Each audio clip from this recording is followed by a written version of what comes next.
जो बहुजन की बात करेगा, जो बहुजन की बात करेगा, जो सरकार निकम्मी है, रोजी रोटी दे न सके जो सरकार निकम्मी है। नमस्कार, आप देख रहे हैं निर्माण टाइम्स। खबर सीतापुर से है।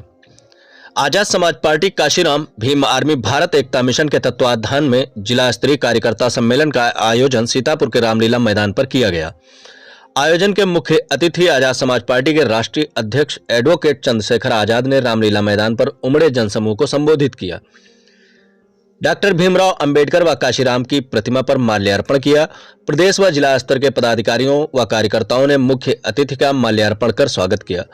संबोधन के पहले राष्ट्रीय अध्यक्ष ने संविधान की प्रस्तावना को पढ़ाया। आजाद समाज पार्टी के राष्ट्रीय अध्यक्ष ने जनसभा को संबोधित करते हुए कहा कि इस समय भारतीय जनता पार्टी की सरकार चल रही है, जो बाबा साहब भीमराव अंबेडकर के बनाए हुए संविधान को खत्म करने की साजिश रच रही है। भारतीय जनता पार्टी के ऊपर तंज कसते हुए कहा कि भाजपा की कथनी और करनी में बहुत बड़ा अंतर है। सरकार बनने से पहले कहा था कि सभी के खाते में 15-15 लाख रुपए आएंगे, वो कहां गए? आज तक किसी एक भी व्यक्ति के खाते में कुछ नहीं आया है। साथ साथ ये भी कहा कि शिक्षा का स्तर समान होना चाहिए, तभी समानता की बात होनी चाहिए। वहीं देश के अंदर मां बहनों की इज्जत सरेआम लूटी जा रही है। कानून का राज खत्म हो चुका है, कानून का जरा सा भी डर नहीं है। मैं माताओं, बहनों, गरीबों, किसानों के हक और अधिकार की लड़ाई लड़ रहा हूं और हमेशा लड़ता रहूंगा। Bureau report, Sitapur. लोकसभा चुनाव की तैयारी को लेके जिला स्तरीय कार्यकर्ता सम्मेलन चल रहे हैं। पहला सम्मेलन हम लोगों ने इटावा में किया, दूसरा उन्नाव में और आज सीतापुर में, कल आजमगढ़ में और परसों मऊ में। ये इसलिए है कि पश्चिम में हम लोग बहुत मजबूत हैं और पूर्वांचल में भी हमारे लोग लंबे समय से काम कर रहे हैं। हमारा ये प्रयास है कि आजाद समाज पार्टी तेजी से आगे बढ़े और जो जन समर्थन तेजी से आजाद समाज पार्टी पक्ष में हो रहा है, जो मेहनत हमारे भीम आर्मी आजाद समाज पार्टी के नेता कर रहे हैं, वो अब उनको प्लेटफार्म मिले। अब उनके लोग लोकसभा जीते, उनके लोग आगे बढ़े और जाके जनता के हितों के लिए संसद में जाके अपनी बात रखें। इसी बात के मद्देनजर आज सीतापुर में सम्मेलन हुआ। ऐतिहासिक ड्यूटी, बहुत सारे लोगों को ने प्यार आशीर्वाद दिया। मैं सीतापुर के सभी जिले, मंडल, विधानसभा, बूथ, सेक्टर के सभी नेताओं का बहुत बहुत धन्यवाद करता हूँ। उन्होंने काफ़ी ताकत लगाई और मैं यहाँ के मीडिया का भी धन्यवाद करता हूँ कि उन्होंने एक लंबे समय इंतजार करके मुझे मेरी बात। बनारस में बेटियों की घटना को लेकर क्या कहना चाहिए? जो लड़की के साथ दुष्कर्म किया गया, वो तीनों ही जो आरोपी हैं वो भारतीय जनता पार्टी से जुड़े हुए हैं और ये उनकी कोई पहली घटना नहीं है। जिनको आज की सरकार में अपराधियों को सत्ता का संरक्षण है, इसका खामियाजा बहन बेटियों को भुगतना पड़ रहा है, आम आदमी को भुगतना पड़ रहा है। क्या राम मंदिर जो है प्राण प्रतिष्ठा में शामिल होंगे आप?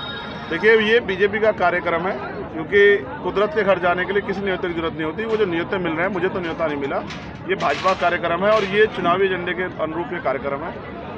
आस्था व आदमी का व्यक्तिगत इशू, आप अलग, आपकी आस्था किसी में हो सकती है, मेरी किसी में हो सकती है। लोग अपने माँ बाप को भी भगवान मानते हैं, कुछ लोग ऐसे होते हैं कि माँ बाप को भी कुछ नहीं मानते। सर, जैसा तो मेरा मानना ये है, सर जैसा कि आपने भी बताया कि आजम खान जेल में बंद है, क्या सर मिलने जाएंगे उनसे?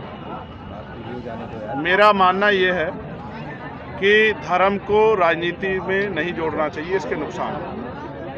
धर्म व्यक्ति को जोड़ने के लिए, धर्म इंसानों के लिए, लेकिन अगर इंसानों को का यूज धर्म के लिए होगा तो ये खतरनाक है। पहले भी कई बार इसके नुकसान उठाने पड़े हैं। डॉक्टर रितु सिंह सर, पहले भी कई बार इसके नुकसान उठाने पड़े हैं और भविष्य में भी इसके नुकसान उठाने पड़ेंगे। इसलिए क्योंकि राष्ट्र सबका है, अनेक धर्मों के लोग भारत में निवास करते हैं। सबकी भावनाओं का ध्यान रखते हुए सरकार को काम करना चाहिए। सरकार सबकी होती है। सरकार को टैक्स कोई एक आदमी नहीं देता, कोई एक जाति नहीं देती, एक धर्म का, सब लोग टैक्स देते हैं।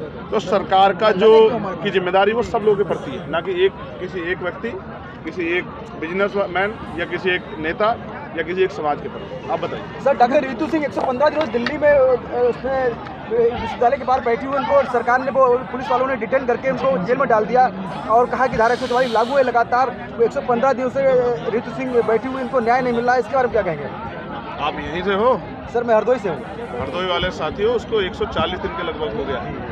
आप उसकी एक तो उसके आंदोलन की संख्या कम मत करो दिनों की। दूसरी बात, वो उसको कोई जेल में नहीं डाल सकता। वो बहादुर बहन है हमारी छोटी, सर ठीक जैसा है? कि भी आपने और बताया उसने कोई अपराध नहीं किया कि उसको कोई जेल में डाल दे। वो स्वतंत्र रोज आंदोलन करने जाती है, पुलिस डिटेन कर लेती है। सर, जैसा कि मीडिया के आपने- लोगों को जानकारी तो कर लेनी चाहिए भाई। सर जैसे कि आपने अभी बताया कि आजम खान जेल में बंद है, सीतापुर जेल में, Yes. क्या सर आप जेल में मिलने जाएंगे आजम खान से? देखिए, मेरी बहुत इच्छा थी जेल में मिलने जाने की, लेकिन आप जानते हैं कि प्रशासन उसकी कोई परमिशन नहीं दे रहा। और अगर ज़्यादा जिदबाजी होगी तो ऐसा ना हो कि अभी आजम साहब यहाँ है, थोड़ी देर में किसी और जेल में शिफ्ट करते जाएं। आप भारतीय जनता पार्टी की सरकार को जानते हैं, ये बदलाव के लिए काम नहीं करती, बदले के लिए काम करती है। अगर हम आजाद समाज पार्टी की बात करें तो आगे क्या मिशन है और क्या? देखिए, आज़ाद समाज पार्टी भविष्य में क्या करेगी, ताकत आने वाली, ये मैंने आप सब लोगों को बता दिया। और आज़ाद समाज पार्टी अभी हर उस गरीब, कमजोर, जाति से ऊपर उठ के हर उस व्यक्ति की आवाज़ है जिसके साथ अन्याय हो रहा है या जिसकी भी कोई समस्या है। आजाद समाज पार्टी क्या गठबंधन से लड़ेगी या अकेले लड़ेगी? ये आज़ाद समाज पार्टी का फैसला, इसका फैसला उसकी लीडरशिप लेगी। मैं तो पार्टी का वर्कर हूँ, कांग्रेस ये पार्टी का फैसला। और आप सीतापुर वासियों को क्या संदेश देना चाहते हैं? मैंने संदेश दे दिया सीतापुर वासियों को।